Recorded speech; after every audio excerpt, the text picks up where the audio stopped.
Stove top സ്റ്റോറീസിലേക്ക് സ്വാഗതം. ഇന്ന് നമുക്കൊരു നാടൻ ഉണക്കച്ചെമ്മീൻ ചമ്മന്തി എങ്ങനെ തയ്യാറാക്കാൻ നോക്കാം.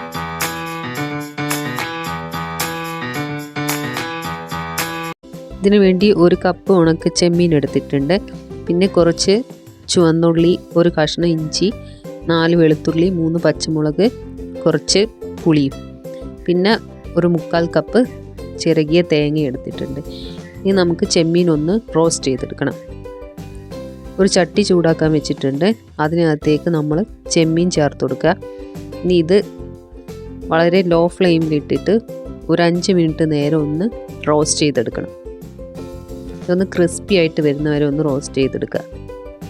ഇതിൻ്റെ കളറൊക്കെ ഒന്ന് മാറി ഒരു റെഡ് കളറാകും. അതുവരെ ഒന്ന് നമുക്കിത് റോസ്റ്റ് ചെയ്തെടുക്കണം.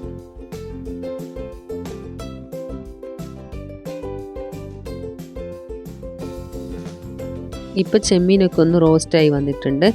അതിന് ഒരു റെഡ് കളറൊക്കെ വന്നിട്ടുണ്ട്. ഇനി നമുക്ക് ഫ്ലെയിം ഓഫ് ചെയ്യാം. ഇനി നമുക്ക് ഇതിൻ്റെ തലയും വാൽഭാഗവും കട്ട് ചെയ്തിട്ട് നന്നായിട്ടൊന്ന് കഴുകി വൃത്തിയാക്കി എടുക്കണം. ഇനി ഇതിലേക്കായിട്ട് നമ്മൾ ഒരു 6 ഉണക്കമുളക് ഒന്ന് റോസ്റ്റ് ചെയ്തെടുക്കുന്നുണ്ട്. ഒന്ന് കുറച്ച് നേരം ഒരു ലോ ഫ്ലെയിമിലിട്ടിട്ട് ഒന്ന് ചൂടാക്കി എടുക്കുക.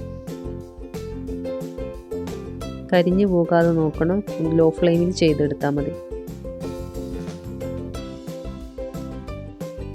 ഇനി ഇത് നമുക്ക് മാറ്റി വെക്കാൻ. ഇനി നമ്മളൊരു മിക്സീൻ്റെ ജാർ എടുക്കുക. അതിനകത്തേക്ക് ഉണക്കമുളക്, പിന്നെ നമ്മൾ എടുത്ത് വെച്ചിട്ടുള്ള പച്ചമുളക്, ഇഞ്ചി, വെളുത്തുള്ളി, ചുവന്നുള്ളി, പുളി, കുറച്ച് ഉപ്പും ചേർത്തിട്ടൊന്ന് ക്രഷ് ചെയ്തെടുക്കണം.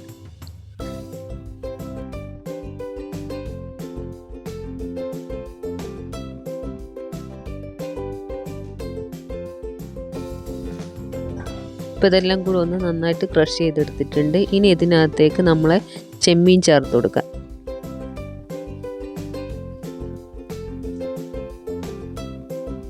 അതിൻ്റെ കൂടെ കുറച്ച് മുളക് പൊടിയും കൂടെ ചേർത്ത് കൊടുക്കുക. ഇനി ഇതിനകത്തേക്ക് തേങ്ങ ചേർത്ത് കൊടുക്കുക. ഇനി ഇതെല്ലാം കൂടെ നമുക്കൊന്ന് അരച്ചെടുക്കാം. നന്നായിട്ട് അരഞ്ഞു പോകേണ്ട ആവശ്യമില്ല. പൾസിലിട്ടിട്ടൊന്നിങ്ങനെ അരച്ചെടുത്താൽ മതി. ഇപ്പം നമ്മുടെ ചെമ്മീൻ ചമ്മന്തി റെഡി ആയിട്ടുണ്ട്. അപ്പോൾ ഇതെല്ലാവരും ഒന്ന് ട്രൈ ചെയ്ത് നോക്കുക. വളരെ എളുപ്പമാണ്. ചോറിന് വേറെ കറികളൊന്നുമില്ലെങ്കിൽ ഇത് മാത്രമായിട്ട് നമുക്ക് കഴിക്കാം. അപ്പോൾ വീഡിയോ ഇഷ്ടമായാൽ ലൈക്ക് ചെയ്യാനും ഷെയർ ചെയ്യാനും സബ്സ്ക്രൈബ് ചെയ്യാനും മറക്കല്ലേ. അടുത്ത വീഡിയോ ആയിട്ട് വീണ്ടും കാണാം. ബൈ.